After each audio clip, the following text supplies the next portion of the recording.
बोलो जयकारा। बोल मेरे श्री गुरु महाराज की जय।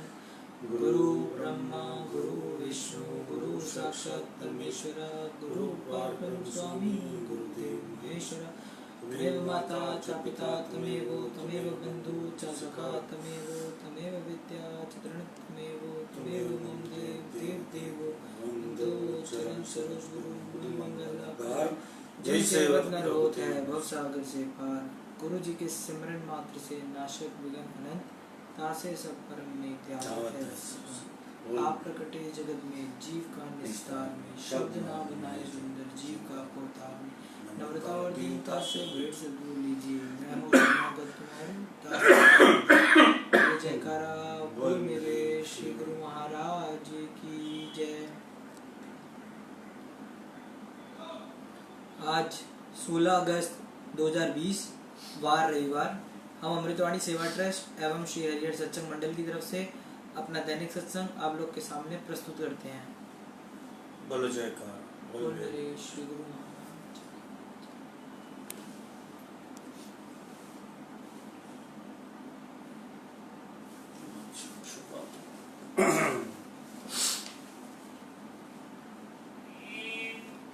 अमृत वचन। सद्गुरु तुम्हारे हृदय में विराजमान है तो तुम सच्चे धनवान कुलवान और प्रतिष्ठावान हो। सांसारिक चाहे कितने घनिष्ठ एवं प्रिय संबंधी हो अंत में तो छोड़ ही देंगे, परंतु सद्गुरु लोक परलोक के सहयोगी हैं। सांसारिक प्रीति तो परिवर्तनशील है, परंतु सद्गुरु की प्रीति स्थायी तथा नित्य नवीन है। संसार में रहो परंतु दिल किसी में ना फंसाओ। एक बार फंस गया तो छूटना कठिन हो जाएगा। जो भी सद्गुरु से परख वाली आंख लो तो वस्तु जिस वास्तविक भाव की है उसे उस प्रकार देख सकोगे। जो भी श्रेष्ठ पदार्थ प्राप्त करो वे सद्गुरु के श्री चरणों में भेंट करो और उनसे जो प्रसाद मिले अमृत समझकर ग्रहण करो। उसकी चिंता मत करो कि अमुक व्यक्ति विरोध में है, परंतु ये विचार करो कि सद्गुरु के संकेत या आज्ञा पर चलते हो या नहीं। श्री वचन तुम्हारे साथ है तो लाखों शत्रु भी तुम्हारा कुछ नहीं बिगाड़ सकते। जिसके सहायक स्वयं मालिक हैं उनका कोई कुछ नहीं बिगाड़ सकता, क्योंकि कोई भी शक्ति उनकी आज्ञा के बिना कुछ नहीं कर सकती। नम्र भाव वाला व्यक्ति शीघ्र ही शत्रु को मित्र बना लेता है। यदि तुम स्वयं को किसी से कम नहीं जानते तो यह निश्चय जानो कि तुम कुछ भी उन्नति नहीं कर सकोगे। पहले स्वयं को शांतमय बनाओ, फिर दूसरों को शांत बना सको। श्रद्धाहीन और संदेह करने वाला व्यक्ति अच्छे में से भी बुरा अर्थ निकालेगा और इधर उधर से गंदगी एकत्र कर उसकी दुर्गंध से अपना मस्तिष्क खराब कर लेगा। जो दूसरों को करना चाहिए उसको तो हमें विचार रहता है, पर जो हमें करना चाहिए वह हम भूल जाते हैं। जो दूसरों को सुखी करता है वह स्वयं कदापि सुखी नहीं रह सकता। अच्छा तो यह है कि स्वयं को दोष दे, दूसरों को क्षमा करो, स्वयं से युद्ध करो और दूसरों से सुमति करो। तुम स्वयं को सच्चे प्रेमी तब समझो जबकि ना कभी अप्रसन्न हुए हो और ना कभी क्रुद्ध हुए हो। अनुकूल विचारों वालों से मिलकर चलना बड़ी बात नहीं, प्रतिकूल विचारों वालों से मिलकर चलने में ही शूरवीरता है। बोलो जयकारा बोल मेरे श्री गुरु महाराज की जय।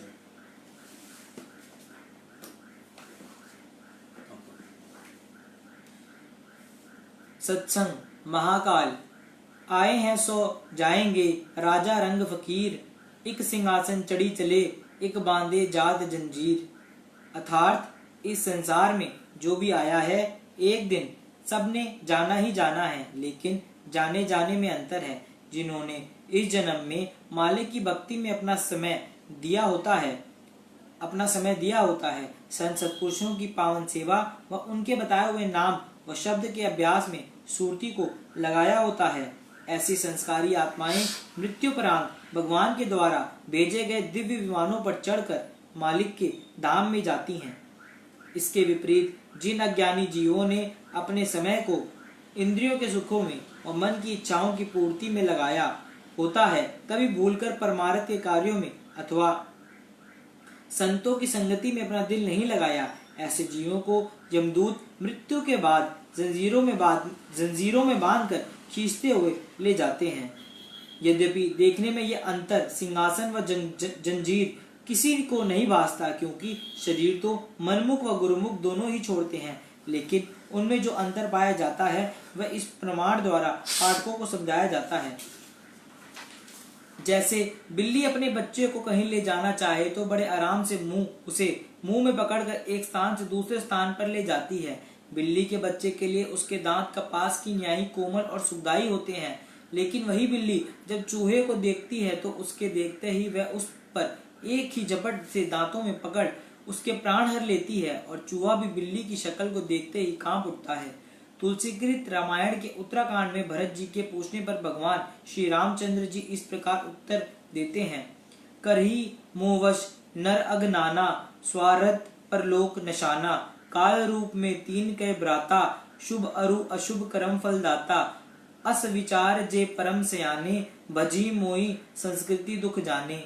ए ब्राता, जो प्राणी मनुष्य जन्म को पाकर मोह माया में फंसकर अपने उद्देश्य को भूल जाते हैं और अनेक प्रकार के पाप कर्म करते हैं, जिनके मन में परमार्थिक भावना लेश मात्र भी नहीं होती और जो सदैव अपने स्वार्थ सिद्धि में लीन रहते हैं, इस जन्म में भी कोई शुभ कर्म ना करके अपने परलोक को बिगाड़ लेते हैं। ऐसे मुंह में अंधे हुए जीवों के लिए मैं स्वयं ही काल रूप हूँ और मैं ही अच्छी तथा बुरे कर्मों का फल देने वाला हूँ। लेकिन इस संसार में जो विचारवान पुरुष होते हैं वे मानव जन्म के उद्देश्य को समझाते हुए तथा आवागमन के मिलने वाले असहनीय दुखों को जानते हुए कभी मेरे नाम सुमिरन से गाफिल नहीं होते और इसी जन्म में ही क्रियामान कर्म शुभ व निष्काम करके अपने जीवन को उज्जवल बना लेते हैं एवं मरते समय यहाँ से हंसते हुए विदाई लेते हैं।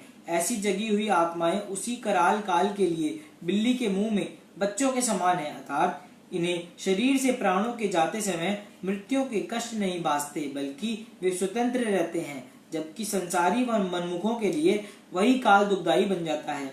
मृत्यु के पश्चात उन्हें यह यम किंकरों द्वारा असहनीय त्रास व प्रताड़नाएं दी जाती हैं। इसको विशद परिचय पाठकों को निम्नलिखित दृष्टांत में पढ़ने को मिलेगा। चक्रवर्ती सम्राट विक्रमादित्य, जिनके शुभ नाम से चिरकाल से अघोपरांत संवत प्रणाली चली आ रही है, ये धर्मात्मा सदाचारी व प्रजावत्सल थे। इन्हीं पवित्र गुणों ने इनका पवित्र नाम आज तक अमर बना रखा है। यह अहर्निष्ठ इस चिंता में डूबे रहा करते थे कि समूची प्रजा के किसी भी जन को कोई कष्ट ना होने पाए। ये अन्य राजाओं की न्यायी विलास प्रिय न होकर प्रजा के हित चिंतक थे। वैसे भी देश सम्राट का कर्तव्य होता है कि प्रजा को वह संतानवत समझे। एक दिन राजा विक्रमादित्य प्रातः 4 बजे कृषक वेश धारण कर परिभ्रमण हेतु नगर में निकले। घूमते घूमते एक जंगल में जा निकले समय सामने से एक रीछ आता हुआ दिखाई दिया और इनके आगे से होकर चलने लगा। उस रीछ ने राजा को नहीं देखा था, लेकिन राजा की दृष्टि रीछ पर पड़ गई थी।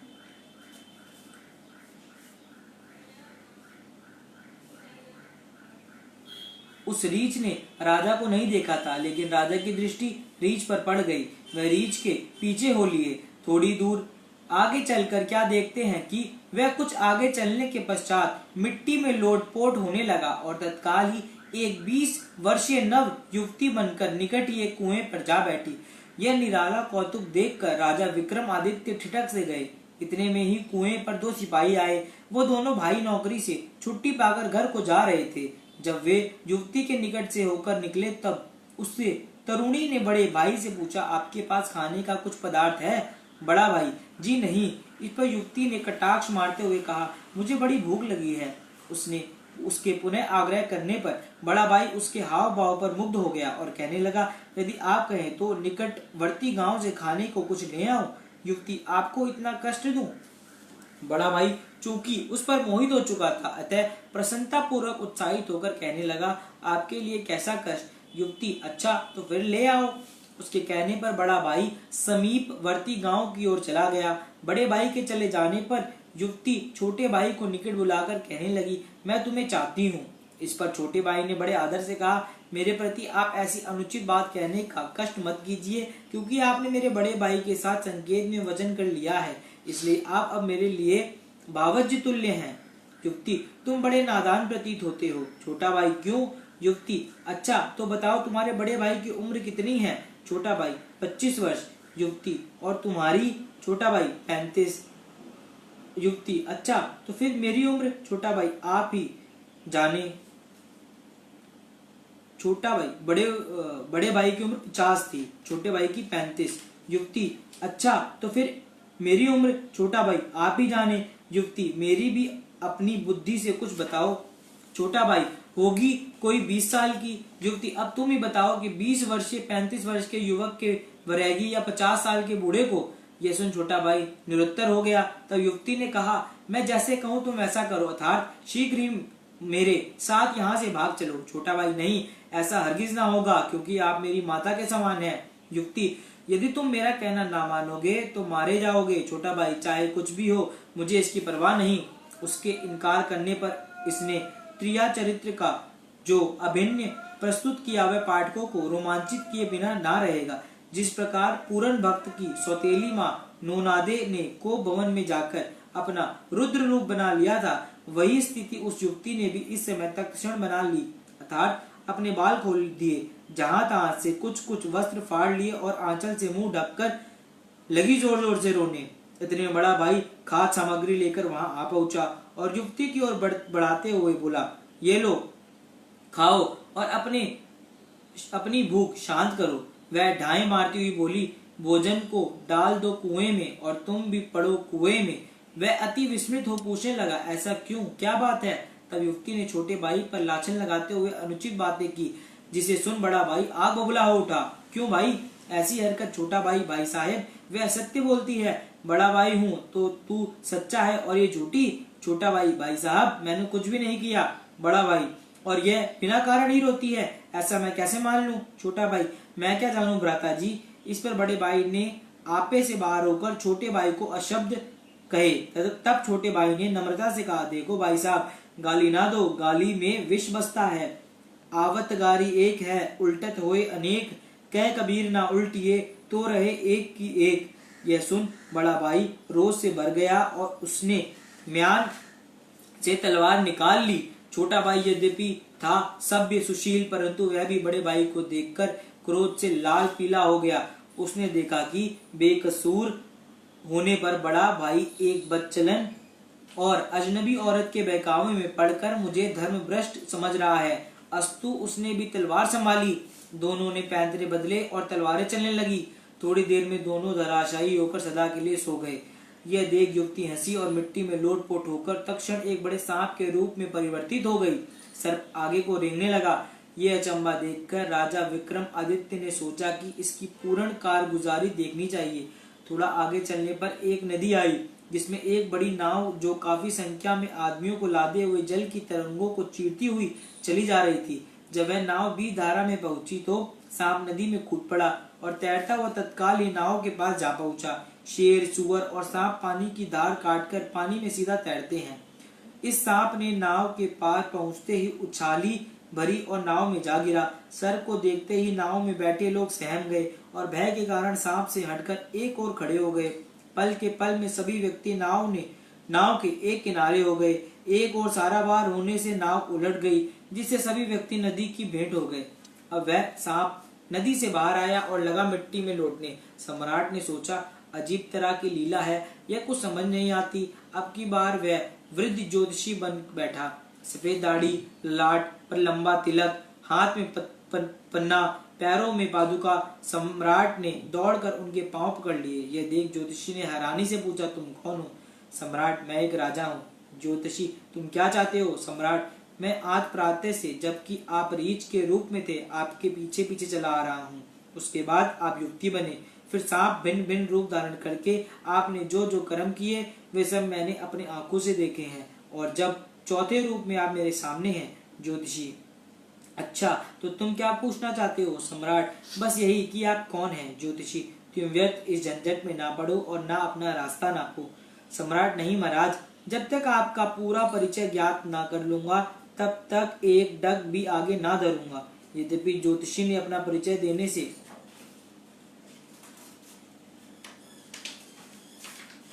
साफ इनकार किया, परंतु राजा के बार बार आग्रह करने पर ज्योतिषी ने कहा, यदि आप जानना चाहते हैं तो मेरा नाम महाकाल है और मैं लोगों के संहार के काय में सतत लगा रहता हूँ। सम्राट, तो क्या आप जिसे चाहते हो उसे मार डालते हैं? ज्योतिषी, नहीं, मैं स्वतंत्र नहीं हूँ, अपितु मैं परमात्मा का एक तुच्छ सेवक हूँ। परमात्मा सम्राट है, प्रारब्ध प्रधानमंत्री और मैं उनका कर्मचारी हूँ। प्रधानमंत्री की आज्ञा से ही मैं मारने योग्य पात्रों को पहचानता हूँ। सम्राट, अच्छा महाकाल जी, यह तो बताओ मेरी मौत कब आएगी? महाकाल, ये सब पहले बताने की मुझे आज्ञा नहीं। वैसे तुम अभी बहुत समय तक जीवित रहोगे तथा ईश्वर तुम्हारे द्वारा परोपकार के अनेक काम करवाएंगे, अतः तुम भी ईश्वराधीन हो और मैं भी। सम्राट, फिर भी आप इतना तो बतलाने की कृपा करें कि मेरी मौत कैसे होगी? महाकाल, छत पर से गिरकर। जिस दिन तुम छत पाठकगण स्मरण रखें कि ज्योतिषी शब्द का यहाँ से आगे महाकाल शब्द चलेगा।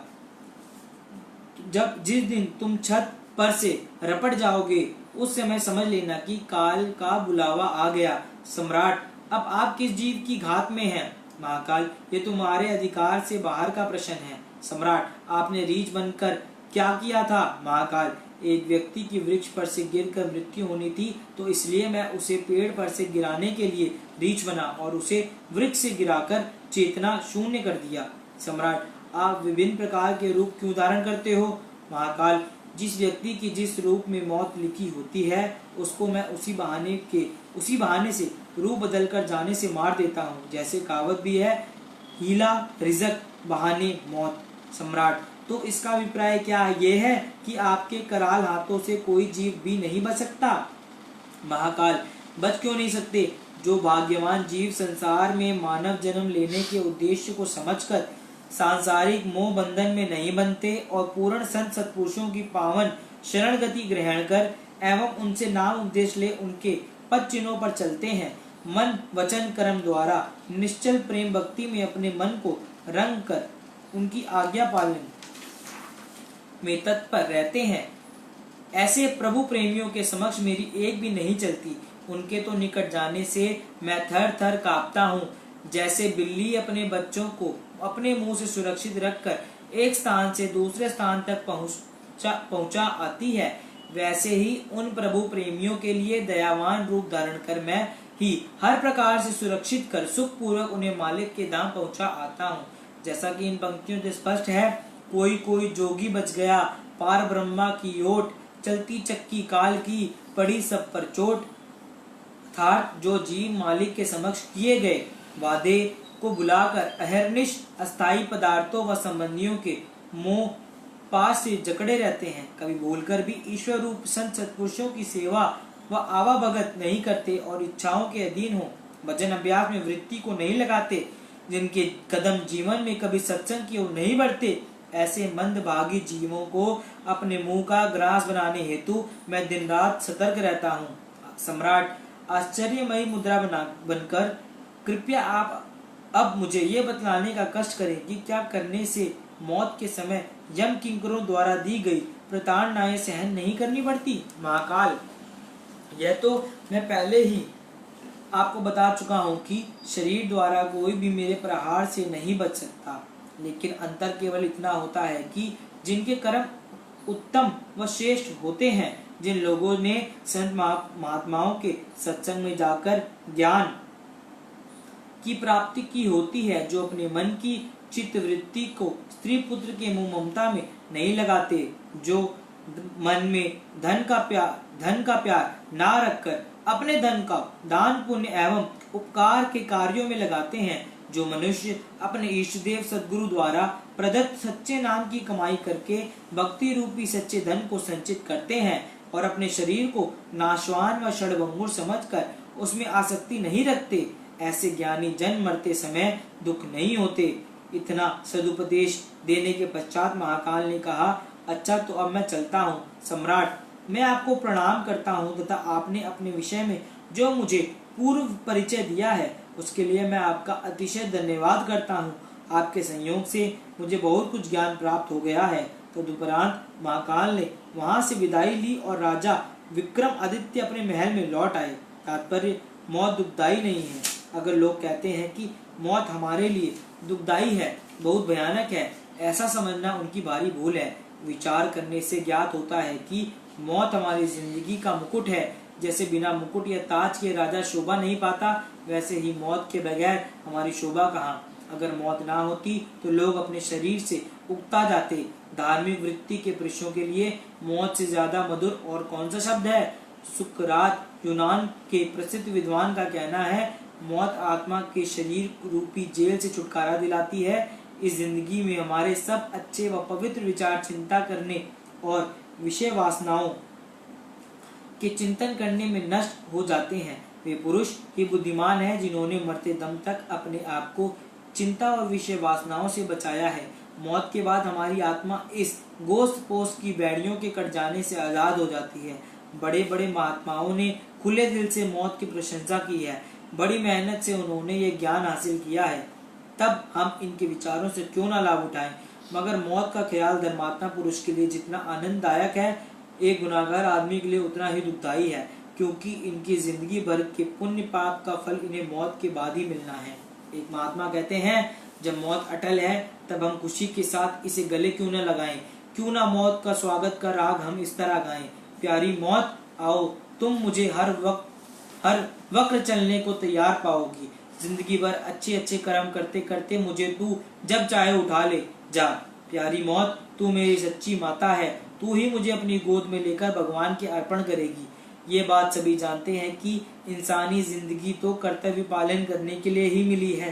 अपना कर्तव्य पालन करने वाले मनुष्य का मन सदैव खुश रहता है और इसलिए वे अपने अंदर से आनंद ही आनंद पाते हैं। बस जिंदगी और मौत दोनों को एक समान समझो और अपने कर्तव्य का पालन किए जाओ।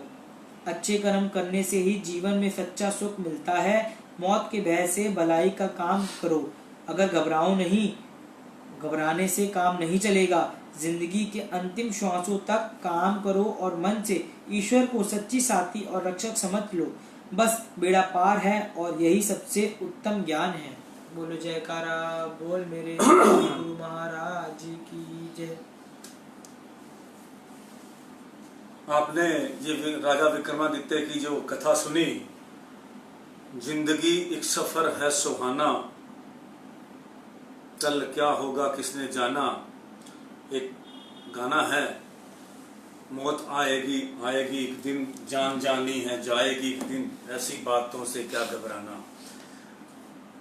तो इसमें आपने देखा कि किस तरह से महाकाल मृत्यु जो है वो कैसे अपना जिसको शिकार बनाना होता है और कैसे बनाती है। रीछ बनकर किस तरह उसने जो है रूप बदले तो कोई ना कोई हर चीज का बहाना बनता है। सांप बनकर किस तरह से नाव को उल्टा दिया, किस तरह से एक सुंदर कन्या बनकर दो भाइयों को आपस में जो है, जैसे जैसे लिखा होता है जन्म मरण जो है वो सब मालिक के हाथ में है। और जिस तरह से लिखा होता है, सिर्फ इस कथा के अंदर आपने ये बात भी सुनी होगी कि जब महाकाल ने ये कहा विक्रमादित्य को कि अच्छे लोगों को किस तरह लेकर भगवान के पास पहुंचाता हूं मैं, जो अच्छे कर्म करते हैं, जो प्रभु का सिमरन करते हैं। और ये बात तो निश्चित हो चुकी है कि अच्छे काम करने वाले, प्रभु का नाम जपने वालों को मौत से डर नहीं लगता। डरते वो लोग हैं पापी लोग, क्योंकि उनको पता भी होता है पाप करने वाले को कि जो है वो तो अपने जानकर जो है अपने नशे में रहकर या अपनी और वासनाओं के अधीन होकर या अपने काम क्रोध लोभ अहंकार के अधीन होकर वो ये सोचता है, वो अपने मतलब की पर्दा डालता है। कबूतर जब बिल्ली उसको खाने आती है, कहते हैं कबूतर अपनी आंखें बंद कर लेता है और बिल्ली उसको झपटा मार लेती है। अगर वो उड़ जाए तो बिल्ली ना पकड़े ना, मगर उसकी एक आदत है। इसी तरह जो होते हैं बुरे लोग होते हैं, वो अपना काम गंदे कर करके जो है इतना ज्यादा मलीन काम कर चुके होते हैं, जब मौत आती है और उनको पता भी होता है कि वो अपना भूल जाते हैं इन बातों को। वो कहते हैं कि उनको वो इतना ज्यादा माया के नशे के अंदर और दुनिया के इतने झमेले के अंदर इतनी गंदी बातें उनके दिमाग में चढ़ी होती हैं कि वो कहते हैं कि क्या होगा, कुछ नहीं होगा, देख लेंगे, मरना तो है ही एक दिन, और तड़प तड़प के मर जाते हैं। फिर आगे 84 लाख जोनियों में चले जाते हैं। ये तो हो गया ज्ञानी आदमियों की बात कर रहा हूं मैं। और ज्ञानी आदमियों की बात जो है वो आपने सुनी होगी। महापुरुष हमारे 24 घंटे हमें समझाते हैं, हर किताब, हर ग्रंथ में, हर सत्संग में हम रोज यही बात करते हैं। डेली हमारा यही एक बात होती है, किसी को उदाहरण देना कि अच्छे काम करोगे तो जीवन बहुत अच्छा बीतेगा, और बीत रहा है लोगों का। अच्छे काम करने वालों का जीवन इतना सुखी है आप सोच नहीं सकते।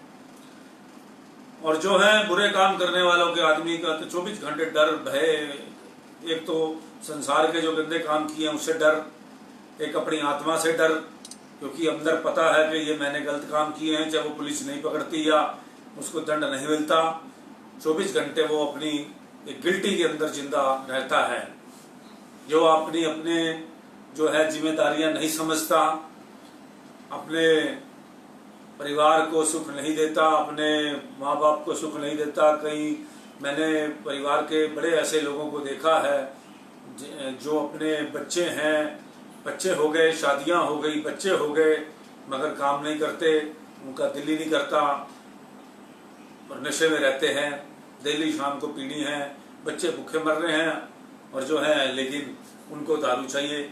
अब ऐसे लोगों का ऐसा सिस्टम कितना जो है हमारे संसार के अंदर कितना बड़ा गलत सिस्टम है और दुखदाई है। उनके मरने पर कोई रोता भी नहीं है परिवार के, वो तो कहते हैं जान छूटे। ऐसे बहुत सारे मैंने लेडीज को देखा है जिनके हस्बैंड डेथ हो जाती है और उसके बाद वो सुखी हो जाती है, क्योंकि एक तरफ नहीं लगती, ना वो करने देती हैं काम, उनके हस्बैंड जो हैं जीते जी ना उनको काम करने देते हैं, मारते हैं, पीटते हैं, बच्चे उसने पैदा कर लिए हैं।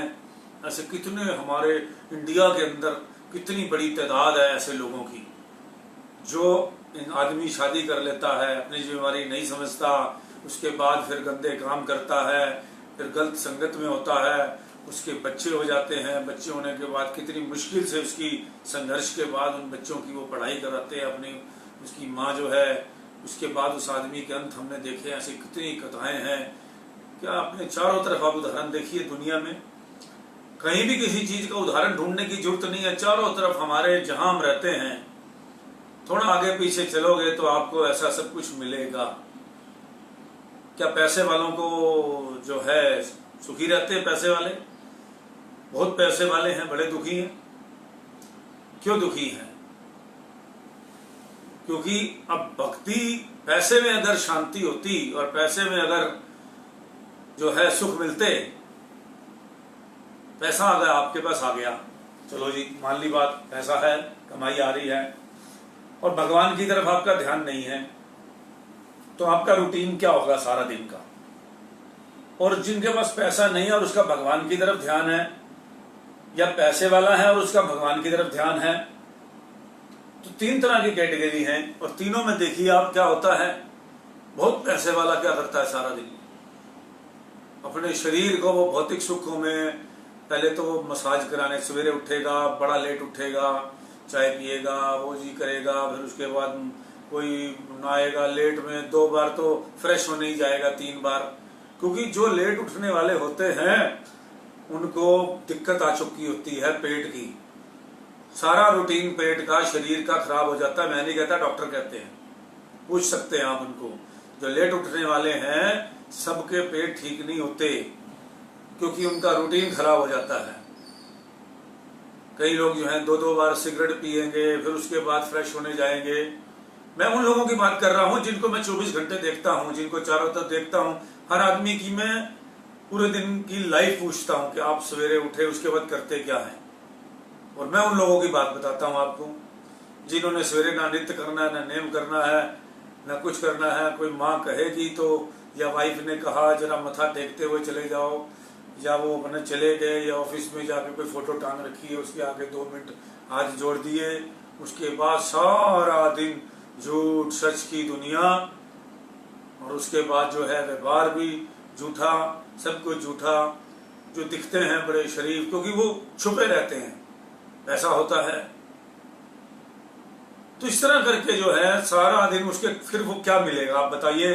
इतना आप सारा दिन का रूटीन देखिए, फिर शाम को आपने, फिर वो पैसे वाले की बात कर रहा हूँ, फिर उसने क्लब में भी जाना है, जुआ भी खेलना है, शराब भी पीनी है, नॉनवेज भी खाना है, फिर खा के आकर घर आकर उसने फिर आके शराब के नशे में ही सो जाना है, फिर शराब के नशे में 2 बजे सोया, 3 बजे सोया, फिर उसके बाद उसने सवेरे कोई भी ऐसे बहुत सारे लोग हैं जो सुबह का टाइम कोई मीटिंग का रखते ही नहीं है, क्योंकि उनको पता हमने उठना नहीं है।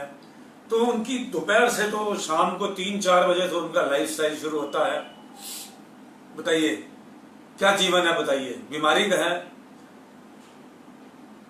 अच्छे अच्छे कपड़े डालने से, अच्छी अच्छी गाड़ियां में घूमने से शरीर स्वास्थ्य है नहीं। कितने कितने हजार रुपए की गोलियां खा जाते हैं वो, कितने कितने डॉक्टरों से आइडिया लेते रहते हैं। बताइए कि आपने शरीर तो अपना आप खराब कर लिया। और एक जो सिंपल आदमी होता है, जो जिम्मेदारी समझता अपने परिवार की, उसका रूटीन देखिए कि उसका सवेरे रात को जल्दी सोता है, जल्दी से अपना उसको चिंता होती है कि मुझे 10 साढ़े 10 बजे सो जाना है। उसके बाद जो है फटाफट उठता है, सुबह जल्दी उठ के 4-5 बजे अपना सब कुछ फारिग होके उसके बाद 7-8 बजे नहाकर मंदिर में जल चढ़ाने चला जाता है, प्रभु का सिमरन करता है, परिवार के लोगों को भी जल्दी उठाता है, सब कुछ करता है, लेडीज भी जल्दी उठती हैं।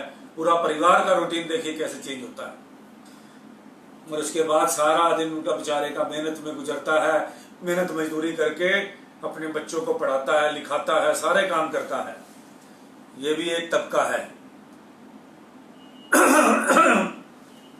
तो आप सोचिए कि हमारे आपको क्या बनना है, आप किस कैटेगरी में काम क्या करना चाहते हैं। मालिक ने तो एक बात सीधी सी कह दी है, कुदरत का पैमाना क्या है। अगर मैंने आपको हमेशा रोज एक बात समझाता हूं कि अच्छे काम करोगे, अच्छा जीवन बिताओगे, निस्वार्थ सेवा करोगे, वो साथ जाएगी। मैं खुद चिंतित रहता हूं कि साथ जाने वाली चीजें क्या हैं, क्योंकि जब मुझे एक चीज का पता लग गया कि जो हम खाना पीना पेट के लिए है वो यहीं का यहीं रह जाना है। मैंने अपना वेट कर लिया 100 किलो, अपना वेट कर लिया मैंने 85 किलो, खा खाकर जो भी किया, रात दिन अपना आलस के मारे सोता रहा। क्या किया मैंने अपनी, जितनी हमारे को भगवान ने एक उम्र दी है, किसी को 85 साल, किसी को 80 साल, किसी को 70 साल मरने का, तो हमारे को जो मिला है हमने उसके अंदर टाइम कैसे बिताया आप सोचो। आज जितने भी लोग ये सत्संग सुन रहे हैं वो अपने आप पे गौर करें कि हमने अगर कोई 35 साल वाला सुन रहा है तो सोचे कि मैंने 35 साल कैसे गुजारे हैं।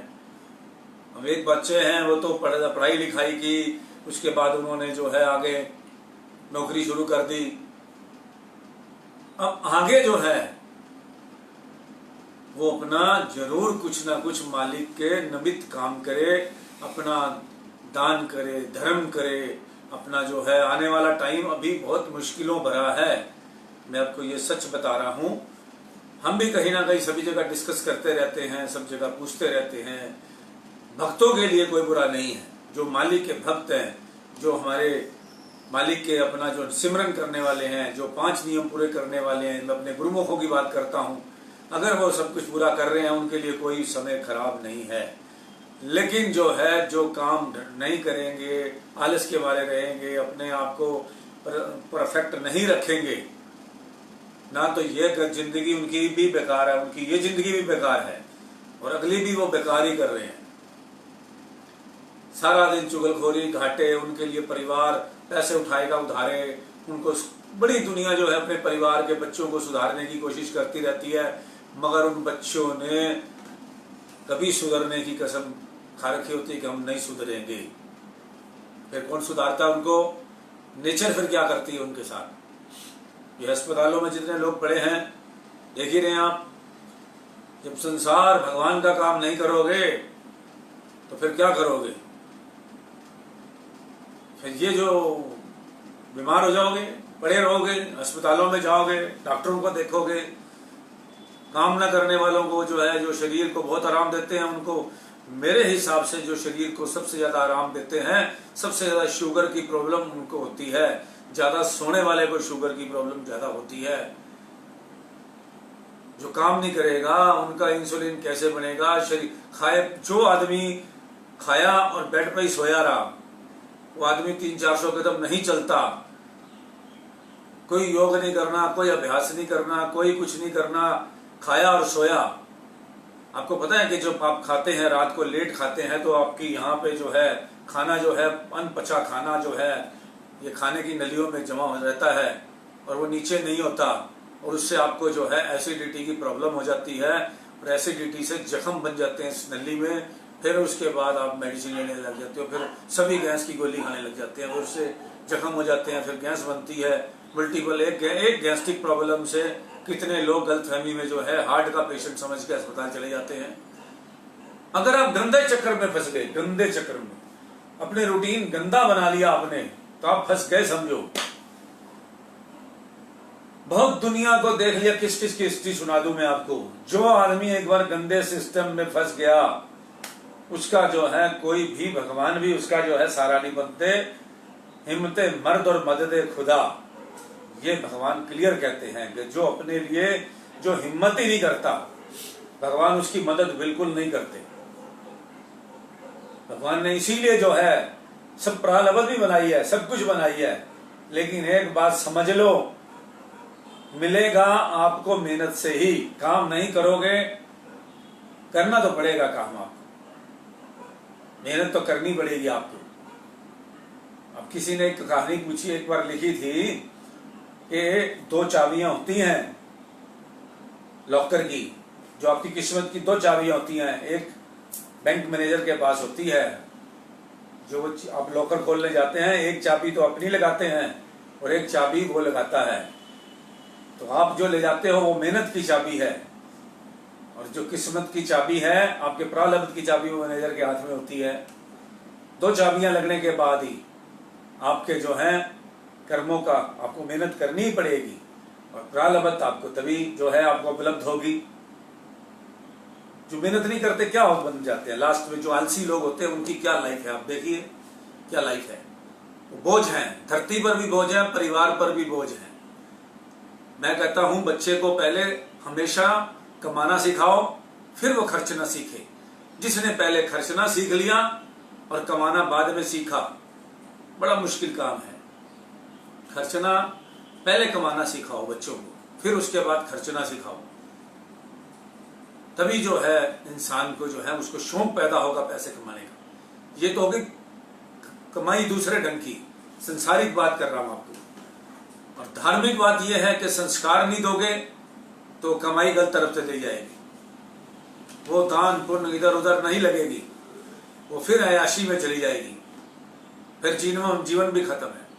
बड़ी सिंपल सी भगवान ने 2 शब्दों के अंदर जैसे दिन रात बनाया है, ऐसे अच्छा बुरा बनाया है, ऐसे दुष्ट लोग भी बनाए हैं, अच्छे लोग भी बनाए हैं। जब परसेंटेज का फर्क आ जाता है तो नेचर कुछ ना कुछ करके अपना इंटरफेरेंस करके उस बैलेंस को बराबर करती है। इस तरह आज के टाइम में बुराई का ज्यादा बोलबाला है, और आज के टाइम में भक्ति भी बहुत इजी है, क्योंकि इतनी बड़ी बुराई के अंदर इतने बड़े चारों तरफ जहां बुराई बुराई हो, जहां पे कुछ अच्छा ही नहीं हो रहा, उसके अंदर अगर आप भक्ति कर लेते हो तो भगवान उसको बहुत बड़ा गिफ्ट देते हैं। क्योंकि वो कहते हैं कि इतनी बड़ी आग लगी हुई है संसार में, माया की इतनी बड़ी आग लगी हुई है, काम क्रोध लोभ मोह ईर्ष्या द्वेष का इतना बड़ा पसारा फंसा हुआ है, उसके अंदर अगर आप भक्ति कर रहे हो तो भगवान भी सोचता है कि ये आदमी धन्य है, ये सही आदमी है, इसने ये सही काम कर रहा है। उसको फिर मालिक जो है बहुत बड़ा गिफ्ट देते हैं। तो इस तरह करके जो है कहते हैं कलयुग में सबसे भगवान को पाना सबसे आसान काम है। ये बात लिख लो, ये बहुत सालों से मैं बचपन से सुनता आ रहा हूं ये बात को, और ये ग्रंथ भी कहते हैं कि कलयुग में मुक्ति पाना सबसे आसान रास्ता है मुक्ति का। और बाकी जन्मों में अंदर आप किसी युग में, द्वापर में, त्रेता में, जब भी आप करोगे तो आयु भी अगर बड़ी है, अगर आपकी आयु भी सैकड़ों वर्ष होगी तो आपको भक्ति भी उतनी, कहते थे ना पहले कि उसने इतने 1000 वर्ष तपस्या करी, इतने 100 वर्ष तपस्या करी, तब भगवान को प्राप्त हुआ। क्योंकि सच्चाई का बोलबाला ज्यादा होता है। आज से आप 50 वर्ष पहले जाओ, इतनी भक्ति की जरूरत नहीं होती थी जितनी आज जरूरत है।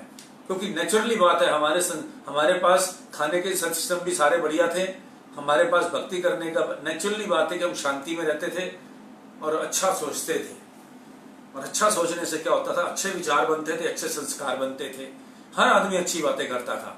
सवेरे उठ के जो है, आप देखिए, आप 50 साल पिछले चले जाइए, जो 50-60 साल वाले हैं या 70 साल वाले हैं या 80 साल वाले हैं, आज से 30 साल 40 साल पहले की लाइफ को देखिए, और आप एक छोटी सी जगह के जहाँ रहने वाले हैं, आप चाहे यूपी में रहते हैं, हरियाणा में रहते हैं, पंजाब में रहते हैं, जहाँ भी रहते हैं आप देखिए कि पहले की लाइफ क्या थी।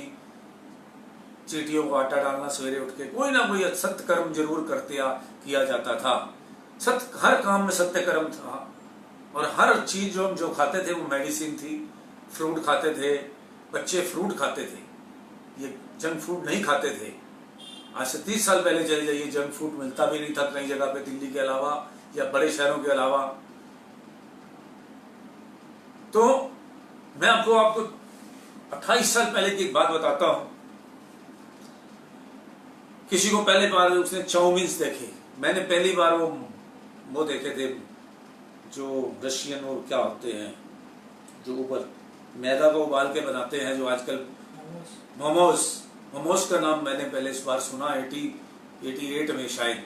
तो इधर मैं चाणक्यपुरी में फर्स्ट टाइम खाए थे। उसके बाद चाउमीन बच्चों के लिए लाया मैं, 28 साल पहले की बात बताता हूँ। तो वो क्या बोले, वो बच्चे उनको देख कर, जो पंजाब से बच्चे रिलेटिव आए हुए थे, मामा जी ये क्या मलपजे है, एक ही खाना है। उनको वो क्या मतलब कि ऐसे लगे जैसे चल चल के बरसातों में वो मलप निकल आते हैं, वो ऐसे लगने लगे। तो कितना आज से हमारा जीवन, कितना उससे पहले हर बच्चा दूध पी के सोता था, हर बच्चा जो है फ्रूट खाता था, हर बच्चा वेजिटेरियन था। मतलब कि कितना एक हमारी लाइफ कितनी इजी थी। आज की तरह हमारी नकली चोरों वाली, हमारे जो फ्रॉड चारों तरफ हमारे पास, दूध में फ्रॉड, घी में फ्रॉड। आपको कितनी बात बताऊंगे, एक चली कंपनी को एक आदमी ने खरीदा, बहुत बड़ी कंपनी है घी की, उसने ब्रांडेड कंपनी को, उसके अंदर जो है नाम तो उस कंपनी का बहुत था एक जमाने में, अब उसके अंदर जो है वो नकली घी बनाने लग गया, पकड़ा भी गया। तो ऐसे लोगों का दिवाला भी होता है, सब कुछ होता है, सजा भी मिलती है, मगर वो उनको फिर गलत काम करने का शौक है, क्योंकि उनके हैबिट में शामिल होगी ये सारी बातें। तो मैं सत्संग के साथ इसलिए ये सारी बातें करता हूं। सत्संग तभी आएगा हमारे अंदर जब हम इन रास्तों पर चलना बंद कर देंगे, अपना मन साफ नहीं करेंगे, भगवान कहाँ बैठेगा। आज हम ये साफ सुथरी जगह पे बैठे हैं तो हमें घंटों बैठने का हमारा दिल है, यहीं बदबू मार रहा हो ये सारा कमरा, तो हम 1 मिनट भी नहीं बैठ सकते। सत्संग कर सकते हैं क्या? सत्संग सुनने के लिए भी, करने के लिए भी, सुनने के लिए भी बड़ा अच्छा सिस्टम, एटमॉस्फेयर चाहिए। कितना जब भी आप हमारे सत्संग जाते हैं, आश्रमों में, कुटियाओं में, सभी जगह जाते हैं, कितना उनको अच्छा माहौल रखना पड़ता है, सफाई होती है, कितना सिस्टम होता है, डिसिप्लिन होता है, तब भी सत्संग का मजा आता है ना आपको। इसी तरह से हमारे को जिंदगी में अच्छे काम करने हैं, भगवान ने अपने अंदर बिठाना है, विराजमान करना है, अपने मालिक को अपने विराजमान अंदर करना है। तो वो जो आसन जो है मालिक का जिस पे बिठाना है उसको साफ करना ही पड़ेगा, तभी उस पर भगवान विराजमान होंगे। वाइब्रेशन शरीर में अच्छा खाना जाएगा, अच्छा वाइब्रेशन शरीर के अंदर होगी, तो तभी जो है मालिक वहां विराजमान होंगे। जहाँ झूठ का पसारा होगा, जहाँ फ्रेब होगा, छल होगा, कपट होगा, वहां आपको कौन भगवान बैठेगा? कोई आम आदमी ना बैठे तो भगवान कहाँ से बैठेगा? एक थोड़ी सी भक्ति करने वाला भी नहीं बैठने वाला ऐसे आदमी के पास। जहाँ चोर उठंगे पिटंगे जगह सब तरह के बैठे होंगे, वहां पे भक्ति करने वाला नहीं बैठ सकता। मिक्स में नहीं हो सकता मैच। सोने में खोट मिला देते हैं आप, लास्ट में गर्म करने के बाद खोट तो निकल ही जाता है। सोने में सोना ही मिलेगा, फिर उसको गर्म कर लो, चाहे जो मर्जी कर लो, निकलेगा सोना ही। सोने का टांका सोने से लगेगा, चांदी का चांदी से लगेगा, लोहे के अंदर लोहा मिक्स होगा। जैसे सत्संगी है आप है तो सत्संगियों में मेल होगा आपका, उसी में बैठना आप पसंद करोगे। शेरों में घूमते हैं, और भर भर मैं आपको एक बात बताता रहता हूँ, सेम विचारों के लोग सेम विचारों में घूमेंगे। तो इस तरह करके जैसे आपके विचार होंगे वैसे ही आप संगत ढूंढोगे। आपके अंदर जो है वहीं भागेगा, मन आपका वहीं भागेगा। गंदगी खाने का दिल होगा तो आप गंदी जगह पे भूजोगे। आप ये भी मत देखोगे आज मंगलवार है, आज वीरवार है, आज क्या वार है।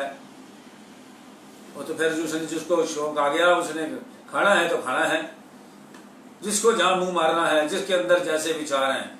तो मेन काम है इन विचारों को शुद्ध करना। और शुद्ध कैसे होंगे? सत्संग से। सत्संग के लिए तो आपको जाना पड़ेगा। तो इसीलिए कह रहा हूं कि जो विचार शुद्ध करोगे तो सारा दिन बड़ा अच्छा बीतेगा। आपके शरीर से कितनी अच्छी वाइब्रेशन निकलेगी। जहां बैठोगे साथ वाला आदमी भी उसको आपकी वाइब्रेशन से इतना खुश होगा, क्योंकि आप जो बात करोगे अच्छी करोगे, उसका मन प्रसन्न करोगे। दुखी आदमी क्या बांटेगा? दुख हाय हाय करता रहेगा। मैं आपको सच बता रहा हूं, मैं दुखी आदमी में बैठता हूं, आधा घंटा नहीं बैठ पाता उनके पास। कई लोगों के पास परिवार में दुखी आदमियों के पास भी जाना पड़ता है कई बार मिलने के लिए।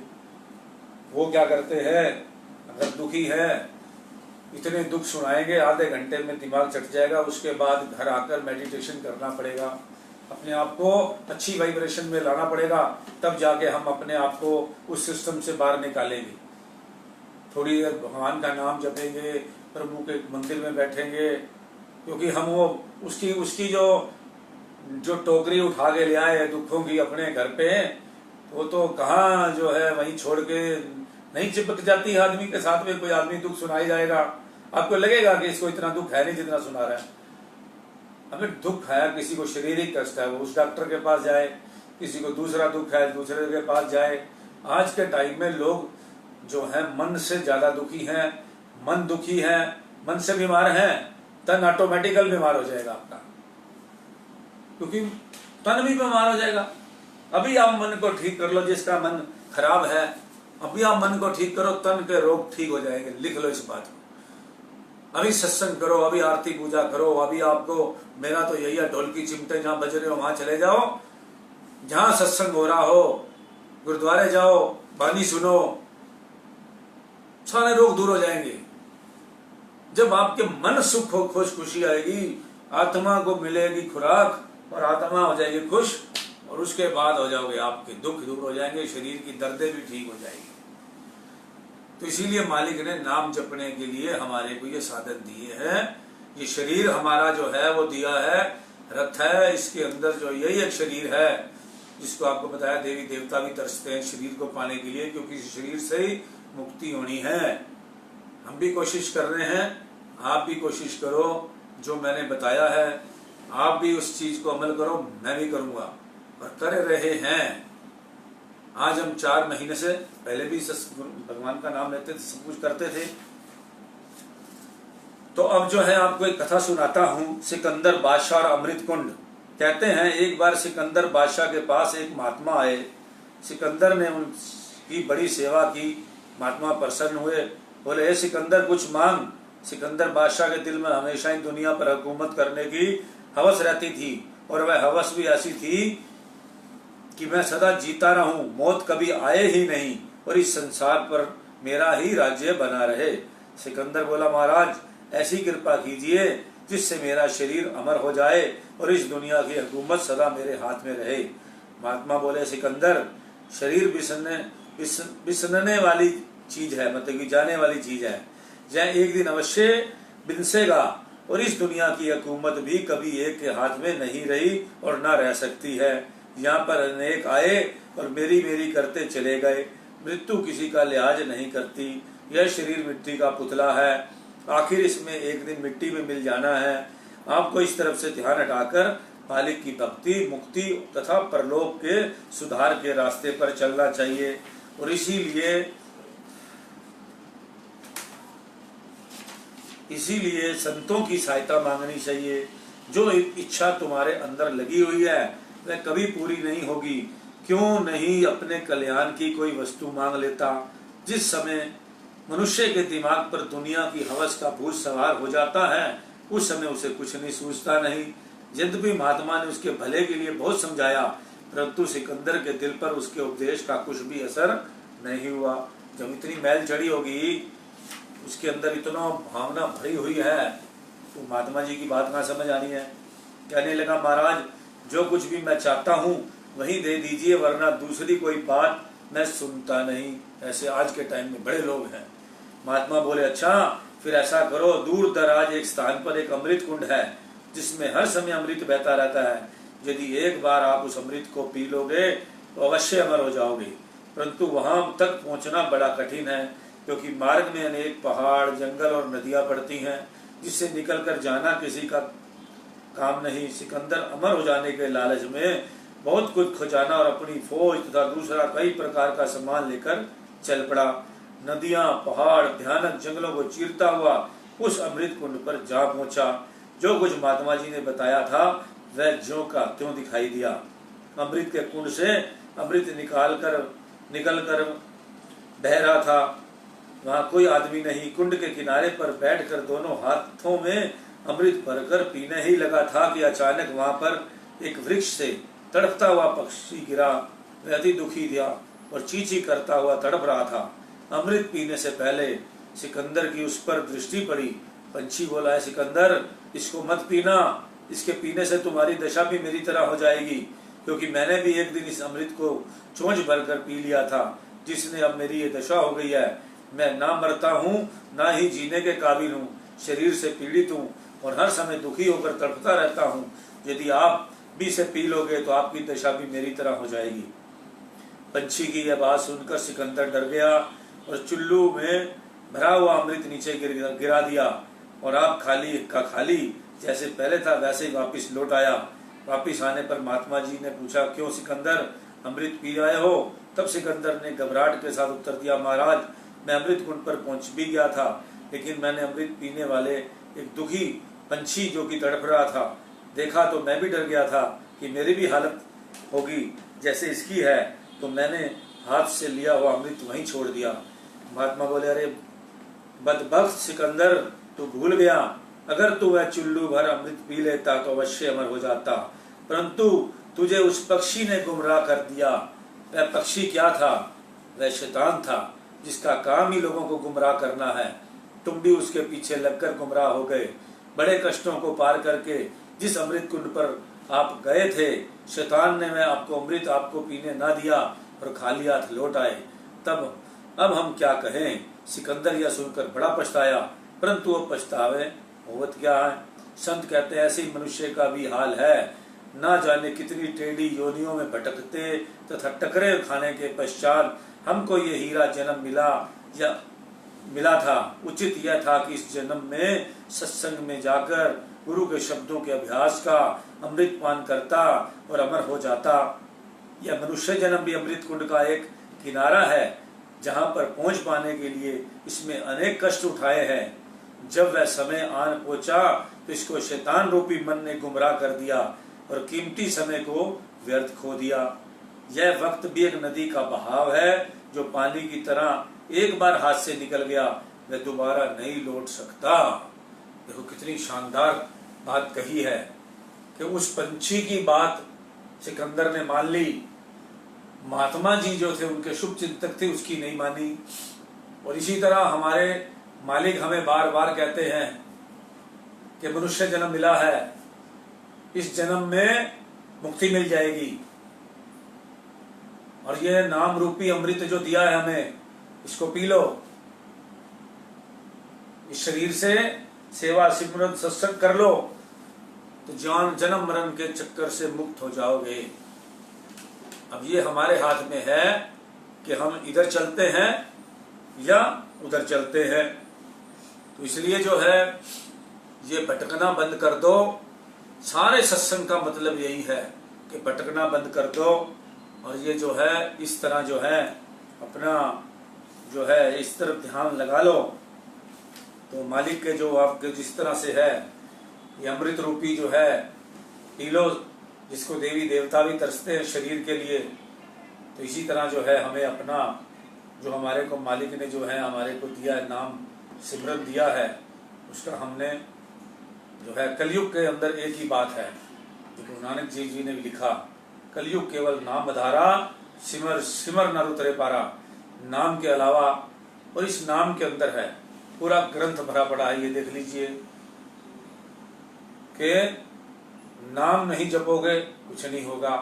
नाम से कष्ट खत्म हो जाएंगे, मूलधन भी खत्म हो जाएगा। जो ब्याज है, दुख तो खत्म होंगे होंगे इस जन्म के, आगे का रास्ता भी साफ हो जाएगा सिर्फ नाम को जपने से। बताओ, 2 अक्षर का नाम है और वो भी मालिक ने ज्यादा टाइम नहीं कहा। 1 घंटा सवेरे, 1 घंटा शाम को दिल लगा के जप लो। 2 बार आरती पूजा करिए, उसके बाद सारा दिन संसार के काम करे जाओ। कोई मना नहीं है, कोई मना नहीं है कि संसार के काम मत करो आपको, मगर जो है सिर्फ जो है अपने 5 नियम तुम जपो और अपना काम करो, तभी जो हम आगे बढ़ पाएंगे। और जब सीधा सीधा लिख दिया है गलत रास्ते चलोगे तो गलत। बच्चों को खास तौर पे जो है अभी बच्चे जिनके हैं छोटे, उन बच्चों को अच्छी आदतें अभी से डालना शुरू कर दो। कोई डांट डपट से बच्चे कभी भी बात नहीं समझते। जब उनको समझाया जाएगा, पहले आप अमल करो, आपको देखकर बच्चे अमल करेंगे। अगर आप ही भगवान का नाम ले लेते, चुगली चपट्टी में बैठे रहोगे, और जो आदमी ये सोचता है, जो घर के आदमी होते हैं ना, वो ये सोचते हैं कि आदमियों का काम नाम जपना नहीं है, ये औरतों का काम है। ये भक्ति करना जो है औरतों का काम है। उनको शर्म आती है भगवान का नाम लेने से। मैंने ये देखा है जेंट्स ज्यादातर जो है, क्योंकि उनके अंदर अहंकार, घमंड, और वो सोचते हैं पैसे कमाना ही हमारा काम है, भगवान का लेना तो सिर्फ जाप करना तो सिर्फ औरतों का काम है। नहीं, अपने अपने काम को आपने करना है। आप जेंट्स अपना किया हुआ भुगतेगा, लेडीज अपना किया हुआ, हर आदमी ने अपना अपना कर्म कमाना है और अपना अपना जो है उसको जो खुद जो कर रहा है वो अपने लिए कर रहा है। किसी के काम, किसी के कर्म नहीं आने बिल्कुल। हाँ, दुआएं तो काम आ सकती हैं, किसी की सेवा करोगे दुआएं काम आ सकती हैं, लेकिन कर्म अपने किए हुए, मेरे कर्म मेरे काम आएंगे। मैं इसके कर्म भी ले सकता, ये मेरे कर्म नहीं ले सकता। कर्म अपने अपने हैं, फल भी अपना अपना है। ये 5 उंगलियां भगवान ने बराबर नहीं बनाई, सबके अपने अपने कर्म हैं, अपना अपना सिस्टम है। अपने अपने लिए जो है, चाहे वो जेंट्स है, कोई शर्माने की जरूरत नहीं है। पाठ उसको भी करना पड़ेगा, मेडिटेशन उसको भी करना पड़ेगा, लेडीज को अपना अलग करना पड़ेगा, बच्चों को अलग सिखाओगे। आप बच्चों को गलत रास्तों पे चलाओगे, बच्चों को सही रास्ते नहीं चलाओगे, आपके कर्म भी गलत बढ़ेंगे। आपको भी कि हमने अपने बच्चों को सही रास्ते नहीं लगाया। काम में से थोड़ा टाइम निकाल कर जितना भी आप अपने बच्चों में अच्छे गुण भर सकते हैं, क्योंकि आपको मैं आपको बात बताता हूँ, बच्चा कोई भी गलत काम करके आता है तो उसके बाद अगर माँ बाप को पता है और बाप बाप ने उसको मना नहीं किया उस कर्म के लिए, कोई चीटिंग करके आता है, गलत ढंग से पैसा कमा के आता है, आकर झूठ बोलता है, किसी को गलत सलाह देता है, कोई भी कुछ भी जो उसका काम है, तो समझो वकील है, डॉक्टर है, पुलिस वाला है, या मल्टीनेशनल कंपनी में काम करता है, या कोई भी धंधे करने वाला है, उसके माँ बाप हैं, वो बच्चों को पढ़ा रहे हैं, और बच्चा जो है अपनी गलत नीयत रख के जो है अपनी नौकरी ज्वाइन करता है कि मैं रिश्वत लेके पैसे खाकर लोगों के काम करूंगा, ये करूंगा, तो माँ बाप का इसमें कसूर पूरा है। माँ बाप एक बात सीधा बच्चों को स्पष्ट कर दें कि आप जो भी गलत काम करोगे हमें उसके अंदर से कुछ नहीं करना, ना हमें कुछ चाहिए। सीधा काम करोगे, सीधी जो है पाप की कमाई नहीं चाहिए। तो तभी जो है सिस्टम का, और जो है बाकी भगवान ने सिस्टम बना रखा है। कई बार क्या होता है कि कई तरह के पैसे, वकील है उसके पास झूठ सच के भी पैसे आते हैं, हर डॉक्टर है उसके पास भी सिस्टम आता है, हर आदमी में कहीं ना कहीं थोड़ा बहुत सच झूठ के पैसे जरूर आते हैं, बिजनेस में तो खास तौर पे। तो उसको शुद्ध करने का भगवान ने तरीका बताया है कि उसका जो है 10वां निकालो, अपनी कमाई शुद्ध करनी है। धन दिए, धन होता है पवित्र करता होता है दान देने से, और तन पवित्र होता है सेवा करने से, और आत्मा पवित्र होती है नाम जपने से। तीन चीज हमारे, 3 शरीर है, 3 चीजें हैं हमारे अंदर, जिसको मन कह लो, आत्मा कह लो, जो भी है, वो पवित्र होगा नाम जपने से, तन पवित्र होगा जो है सेवा करने से, और इस तरह करके जो है, और धन पवित्र होगा दान देने से। धर्म के कामों में आप पैसा लगाओगे तो आपका धन पवित्र हो जाएगा। जो जरूरतमंद आदमी को, किसी को पढ़ाई के लिए चाहिए, किसी को किस लिए चाहिए, किसी को किस काम के लिए चाहिए, कुछ भगवान के लिए जो है, मैं आपको फिर कहता हूं, किसी का जन्मदिन हो पेड़ जरूर लगाएं 2, किसी का मैरिज एनिवर्सरी हो तो 2 पेड़ जरूर लगाएं। कारण क्या है, एनवायरनमेंट अच्छा होता है। किसी सरकार के ऊपर डिपेंड मत रहो कि सरकार, हमें किसी भी काम के लिए किसी के ऊपर डिपेंड नहीं रहना चाहिए। हमने अगर अपने आप को सुधार लिया, एक आदमी कितने आदमियों को सुधार सकता है, और अपने मन में सोच लो कि मैं सुधरा हूं, ऐसा ही 10 आदमी और बनाऊंगा तो पूरा देश ही सुधर जाएगा, बिल्कुल सुधर जाएगा, एकदम डिसिप्लिन में आ जाएगा। मगर क्या है, थोड़ा सा कोई आदमी काम करता है अच्छा, तो उसके अंदर घमंड इतना आ जाता है, वो मैं करने लग जाता है। अच्छा काम करो और भूल जाओ, तब तो आप जिंदगी में बहुत कामयाब होगे। निस्वार्थ सेवा, भगवान कहता जो भी करता मेरे अर्पित करता चल, फिर मैं अपने आप देख लूंगा। जब मैं करने लग गया तो क्या मिलेगा, मैंने ये कर दिया, मैंने वो कर दिया, मैंने सिस्टम सुधार दिया, ये सब बंद कर दो, मैं का काम बंद कर दो। गुप्त काम करो, गुप्त दान दो, गुप्त सेवा करो, गुप्त सब कुछ करो, भगवान भी आपको गुप्त देगा। बोलो जयकारा, बोल मेरे श्री गुरु महाराज की जय। आज हमारा इतवार का सत्संग जो है वो यही जो है खत्म करते हैं। आप सारा दिन जो है अब इस सत्संग को थोड़ा बहुत मन में दोहराया करो रात को सोते हुए, और रात को नींद अच्छी आएगी अगर आप रात को कुछ अच्छी बातें सोच के सोएंगे तो। ये बात लिख लीजिए। आज के टाइम में मन की बीमारी बहुत ज्यादा है। हर आदमी, मैं आपको बता दूं, ज्यादातर लोगों को जो है जिनका मन बीमार है, डिप्रेशन का ज्यादा प्रॉब्लम है। और डिप्रेशन की प्रॉब्लम जो है ठीक होती है विचार करने से कि मैंने ऐसा कौन सा गलत काम किया, मैंने ऐसे कौन सा, मेरे ऊपर मन में बोझ क्या है। जब उसको आप नहीं है, कुछ और प्रॉब्लम है, शांत हो जाइए, वो प्रॉब्लम अपने आप ठीक हो जाएगी। अपना मालिक के जब भी आपको लगे कि मैं तंग हूं, मेरे को शांति नहीं मिल रही, आप अपने तन का भी, मन की भी सारी बातें अपने मालिक के साथ शेयर करके, लोगों के साथ शेयर करने से आपको कुछ नहीं मिलेगा, आइडिया मिलेंगे। पपीता खा लो, कोई कहेगा खरबूजा खा लो, कोई कहेगा फलाने डॉक्टर को चले जाओ, कोई इस बात में। ये सब हमारे पंजाबियों में आते हैं आइडिया देने की। आइडिया किसी के मतलब सीधा अपने मालिक के चरणों में जाओ, जहां मंदिर बना रखा है, नहीं तो आंख बंद करके बैठ जाओ और सारी जिम्मेवारी उस पर डाल दो, अपनी शरीर की भी, मन की भी, तन की भी, धन की भी, वो सारी जिम्मेवारी संभाल लेगा। और निश्चिंत होकर अपना सिमरन करो प्रभु का। देखो सारे काम होते हैं कि नहीं होते, और होते ही हैं। लिख लो इस बात को। कल फिर हम आपके साथ दोबारा सत्संग के साथ उपस्थित होंगे, नए सिस्टम के साथ, नए एनर्जी के साथ जो है। राम राम, जय सच्चिदानंद, सत श्री अकाल।